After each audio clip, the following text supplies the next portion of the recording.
मालूम पड़ेगा।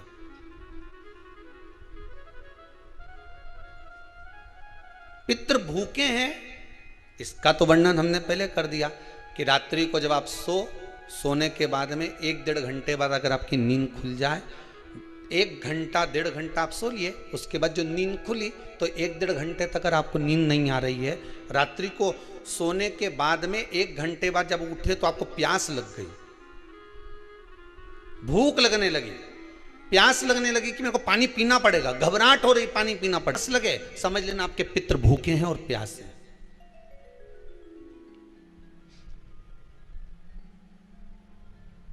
वो भूखे और प्यासे हैं, उनको जल की जरूरत है।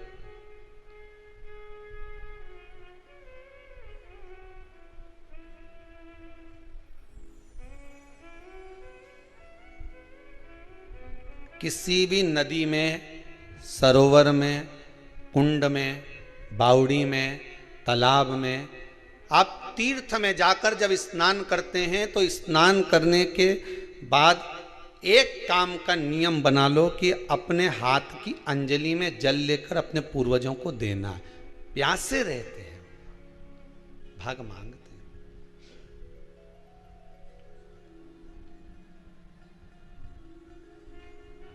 भाग प्राप्त करना। 3 वृक्ष पितरों के तुल्य हैं। नैमिषारण्य की कथा में भी कहा था 3 वृक्ष पितरों के तुल्य हैं। पहला पीपल, दूसरा बट वृक्ष, तीसरा बेलपत्र का वृक्ष। ये पितरों के तुल्य हैं। अगर आपको रात्रि में नींद नहीं आ रही है, ऐसा लगता है कि रात्रि को 1 घंटा 1.5 घंटा सोने के बाद कुछ गलत गलत विचार आने लगते हैं, नींद सुबह 3 बजे तक 4 बजे तक नहीं आती, 4 बजे के बाद फिर नींद आती है, तो एक प्रैक्टिकल जरूर कर देखना। एक प्रैक्टिकल करने में क्या जाता है, प्रयास करने में क्या कुछ जाता है क्या?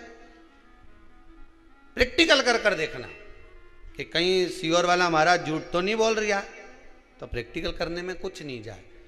1 लोटा पानी लो, उसमें थोड़ा सा कच्चा दूध डाल लीजिए, श्राद्ध पक्ष चल रहा है, बेलपत्री का पेड़ या पीपल का पेड़ या बट का पेड़, इन पेड़ के नीचे ले जाकर उस दूध को दोपहर में सुबह 10 बजे से लेकर 12 बजे के बीच में ले जाकर चढ़ा दीजिए।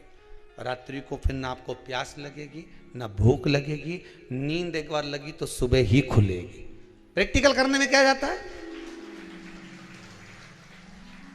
पानी डालने में तुम्हारा कुछ जाएगा?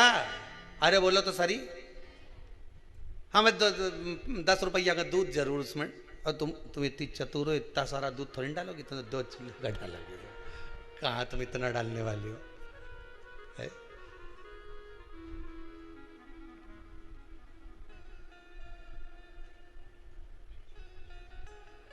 कहा बहुत चतुर लोग हो रहे संसार में हो। भले पूजन पाठ नहीं करे, पर कहीं का एकदम मिलने आ जाए ना, क्या अम्मा जी है क्या पाठ कर रही है, फिर वो भी बैठ गई तुरंत, अभी तो सोई थी,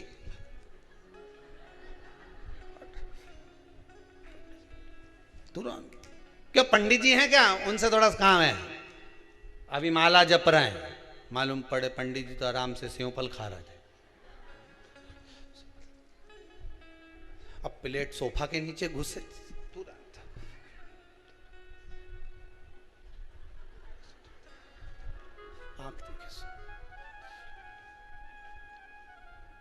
प्रैक्टिकल करने में क्या जाता है, कुछ भी नहीं बिगड़ेगा। ये तो बस जल डालोगे तुम्हारा ही कुछ अच्छा हो सकता है, बाबा की कृपा है।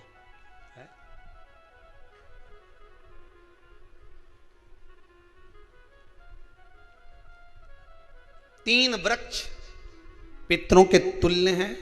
पहला जम के बोलिए पीपल, दूसरा बट वृक्ष, तीसरा बेलपत्री का वृक्ष।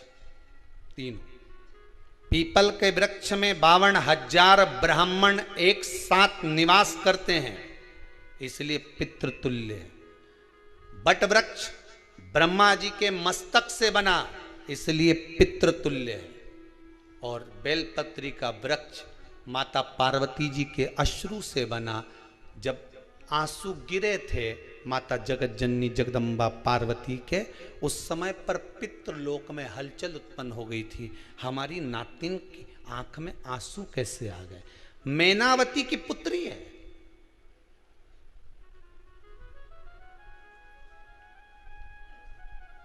पितरों की नातिन, इसकी अश्रु कैसे गिर गए?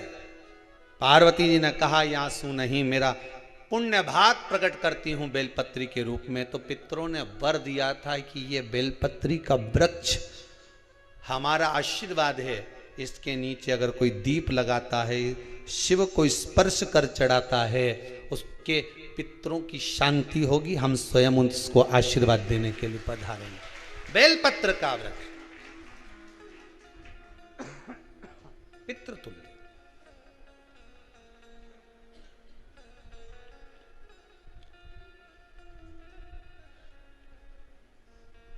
तो रात्रि को अगर भूख लग रही है, प्यास लग रही है, तो पितृदोष है। दूसरा पितृदोष का लक्षण बताया, घर में कोई शुभ कार्य ना हो, वंश की वृद्धि ना हो। 1 रुपये कमाओ, 1.25 रुपये खर्च हो रहे हैं, पैसा 10 जगह से कमाई आ रही है पर घर में टिक नहीं पा रही है, आया गया, पितृदोष है। जरा सी कटोरी पड़ी है, उसके पीछे विवाद चालू हो जाए, पानी ढुल गया उसके पीछे विवाद हो जाए, या छोटी छोटी बात में घर में क्लेश मचा हुआ है, पितृदोष है। समझ लो हमारे पूर्वज हमसे खुश नहीं है, प्रसन्न नहीं। कोई कहता है गुरुजी श्राद्ध बड़े बेटे को करना चाहिए कि छोटे को करना चाहिए? शिव महापुराण की कथा कहती है, अगर जायदाद का पूरा हिस्सा बड़े ने लिया हो और तुमने अपनी माता का दूध ना पिया हो तो एक ही को कर लेने दो। अगर माता का दूध पिया है और अगर एक अंगूठी भी ली है, जरा सा एक कपड़ा भी अगर सास का लिया है, तो श्राद्ध तो तुझे करना ही पड़ेगा, करना ही पड़ेगा। तूने मेरा दूध पिया है तो बिल्कुल जम के तो बोलो। अगर तुमने उनका कुछ खाया है तो अब एक काम और हो सकता है, गुरुजी वो श्राद्ध अगर हम नहीं करें और बड़े भैया करें और हम उन्हीं के यहाँ चले जाएं तो चले जा, मना कौन कर रहा है? पूड़ी का तेल तू ले जा, खीर का दूध 2 थैली तू खरीद के ले जा। जितना वहां वो सेवा करे उतनी सेवा तुम करो। गलत है क्या? जायदाद का भी तो हिस्सा किया था। सुई की नोक के बराबर नहीं धुआं ने, ईंट इधर खसकी है तो हमारी इधर खसका दीजिए। हमारी बसियत में इतना लिखा है तो फिर बसियत में ये भी लिख के जाना चाहिए था। मैं तो क्यों सबके, तुम डरो मत ही रहे एक भी। जब छोरा छोरी के जब सब सामान, प्रॉपर्टी दो ना, जमीन दो ना, जायदाद दो ना, सारा सामान छोरा छोरी के दो, तो उनके लिख के भी जाओ कि हमारी श्राद्ध कर दे अच्छे से, नहीं तो भूतड़ी बन के सताऊंगी।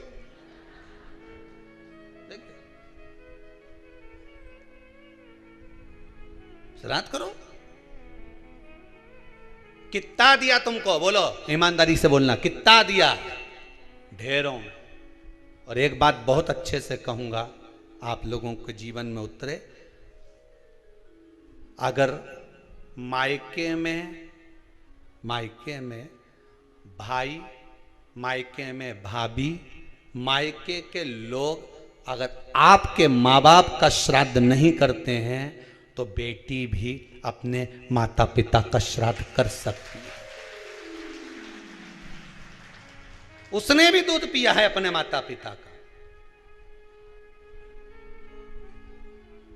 पर वो श्राद्ध का भोजन कौन कराएगा? बेटी का पुत्र हो, बेटी की पुत्री हो, वो कराए। और नाम वो नाना नानी का ले ले, करे। अगर वो नहीं कर रहे हैं, वो नहीं संभालते, वो नहीं जानते, तो आप करो, वो करे। 2 भाग होते हैं। जब एक रोटी गाय के मुख में दी जाती है, गाय के मुख में जब हम रोटी देते हैं, एक रोटी जब देते हैं, या तो गाय के मुख में 16 श्राद्ध में जब रोटी देते हैं तो रोटी को बीच में से तोड़कर, रोटी का जो भाग होता है उसको, मतलब ऊपर से फुलका का परत नहीं निकालना है, रोटी जो सीधी सीधी है ना, जैसे ये रोटी है तो इसको बीच में से तोड़ लिया, 2 भाग विभाजित कर लिया, नीचे वाले भाग में भी थोड़ा सा गुड़ शक्कर रख लिया, ऊपर वाले भाग में भी गुड़ शक्कर रख लिया, एक के ऊपर एक रोटी को रख लिया, वो गाय को दी। तो अपन श्राद्ध पक्ष में 2 पूड़ी का प्रमाण है कि गाय को 2 रोटी दी जाती है, कुत्ता को 2 रोटी दी जाती है। 2 पूड़ी रख के देते नहीं देते? आप लोग तो देते होगे, 2 पूड़ी के ऊपर पूड़ी रखकर, थोड़ा सा मीठा रखकर, नमकीन रखकर, कुत्ते को भी देते, 2 पूड़ी तोड़कर कागा को भी देते। 2 पूड़ी का प्रमाण कहां से आया? 2 भाग रोटी के टुकड़े का प्रमाण कहां से आया? श्राद्ध पक्ष में ही ऐसा क्यों किया जाता है? बाकी के समय पर तो कोई ऐसा 2 पूड़ी का प्रमाण ही नहीं, पर श्राद्ध पक्ष में ये क्यों कहा जाता है कि पूड़ी के ऊपर पूड़ी रख दे, उसमें मीठा रख दे, खीर शक्कर रख दे, गाय को दिया, कुत्ते को दिया, कागा को दिया, ऐसे क्यों कहा जाता है? उसका कारण क्या होता है? उसका केवल एक कारण है, जो नारी ने भोजन का निर्माण करा है, जो घर की बहू भोजन बनाई है, जो घर की बेटी ने भोजन बनाया है, घर की माता ने भोजन बनाया है। महाराज, पिता पुरुष एक कुल को तारता है, बेटी 2 कुल को तारती है। जब श्राद्ध पक्ष में 2 भाग रोटी के कर कर गाय को देती है तो 1 भाग तो उसके ससुराल वालों को मिलता है।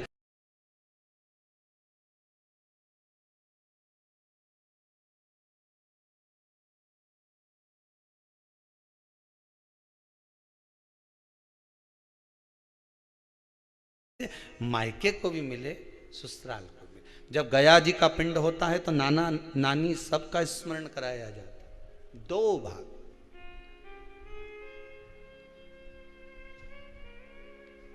पुण्यता प्राप्त। अब लोगों को मालूम तो है नहीं कि 2 पूड़ी क्यों रखते हैं, उसका कारण वर्णित है शास्त्रों। दोनों पक्ष तारने के लिए, दोनों पक्ष का स्मरण कराने के लिए।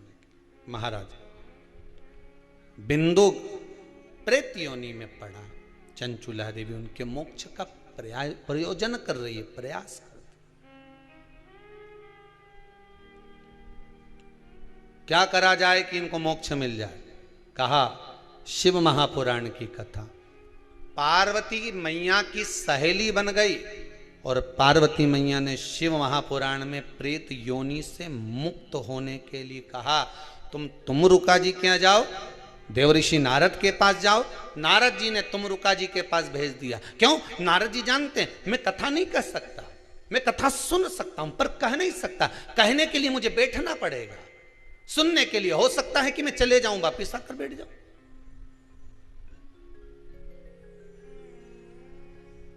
तुमरुका जी से कहा कथा कह दोगे? हाँ, कहने में क्या दिक्कत है? मेरे पति को प्रेत योनि से मुक्त करना है। तुमरुका जी बोलते हैं केवल तुम्हारा पति प्रेत योनि से मुक्त नहीं होगा। तुमरुका जी ने शिव महापुराण में कहा, सुनो चंचुला देवी, केवल एक व्यक्ति शिव पुराण से नहीं तरता, इस बिंदुक जैसे ना जाने कितने प्रेत इस वायुमंडल में घूम रहे होंगे, ना जाने कितने पितर, ना जाने कितने आहूत, ना जाने कितने वासुक इस वायुमंडल में घूम रहे होंगे। तुम्हारा पति तुमको दिखा नहीं, तुम्हारा बिंदुक तुम्हें कभी नजर आया नहीं, फिर कारण क्या था? बस मन में शांति नहीं है। घर में सारा सुख है पर हृदय में शांति नहीं, समझ लो पितृदोष है। क्या करा जाए? फिर क्या करोगे? महाराज, हृदय शांति, हृदय शांति। केवल एक अकेला बिंदुक शिव महापुराण की कथा सुनकर नहीं तरेगा।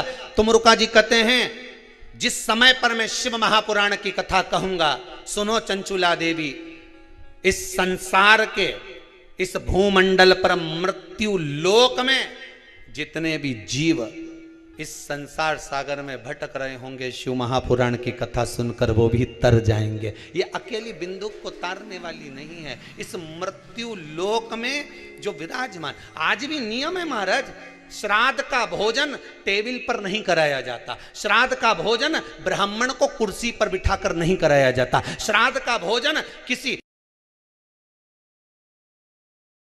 जाता। श्राद्ध का भोजन आज भी प्रमाण है कि ब्राह्मण के लिए भूमि पर आसन लगना चाहिए और जमीन पर बैठकर कराना चाहिए। तब क्यों? क्योंकि इस भूमि पर बैठकर जब भोजन कराएंगे, इसी भूमि से ना जाने कितने पितृ गए, कितने तर्पण हुए, कितनी तिलांजलि हुई, इसी भूमि से, इस रज से, इस कण से ना जाने कितने जीव चल गए। अब लकड़ी पर या टेबल पर या कुर्सी पर बैठकर ब्राह्मण को भोजन कराने का प्रमाण नहीं है। अब आपका फैशन ज्यादा हो गया तो बात दूसरी है। पंडित जी ऊपर बैठ के खा लोगे क्या? पंडित जी तो बोल देंगे अच्छा है, खिला दो।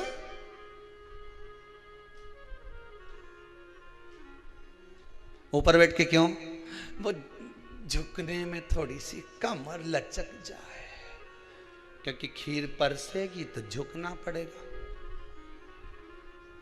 अब ब्राह्मण अगर भोजन करने आसन पर बैठेगा, तुम अगर थोड़ा झुककर परसोगी, ब्राह्मण के सम्मुख में आप थोड़ा सा भोजन कराते समय झुकोगी। जरा विचार करिए, यशोदा मैया के घर में संतान नहीं थी। यशोदा जी श्रावण के महीने में श्रावणी करने आए हुए ब्राह्मण को मात्र खीर परोसने के लिए गई थी। 52 साल की उम्र थी, संतान का सुख नहीं दिख रहा था, खीर परोसने के लिए गई। उतनी देर में ब्राह्मणों ने देखा इनके घर में संतान नहीं है, पुत्र भव कह दिया। और यशोदा जी के पति श्री नंदराय जी कह रहे हैं कि बाबा मैं 60 का या 55 की, बाल हो गए धोले और तुम कह रहे हो पुत्र होगा, कहां से होगा? ब्राह्मण कहते हैं ब्राह्मण जब भोजन करता है, भोजन करते समय जब वर देता है, वो वर गलत नहीं हो सकता, कहीं से भी आएगा, पर छोरा तो आएगा। और आया, कहीं से भी आया, पर पुत्र आया, क्योंकि आशीर्वाद दिया था। श्राद्ध पक्ष का भोजन टेबल पर नहीं, कुर्सी पर नहीं, श्राद्ध पक्ष का भोजन ब्राह्मण को आसन लगाकर जमीन पर कराना चाहिए, भूमि पर।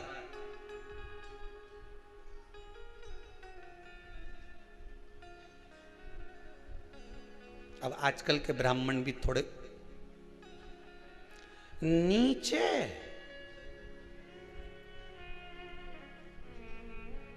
अगर हम टेबल पे ही जिम लें तो जी अब क्या बोले भी तो क्या बोले, तो मैं बताऊं।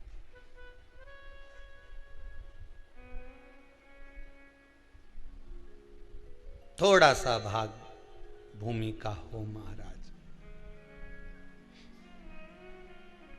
तर्पण तिलांजलि सब भूमि पर।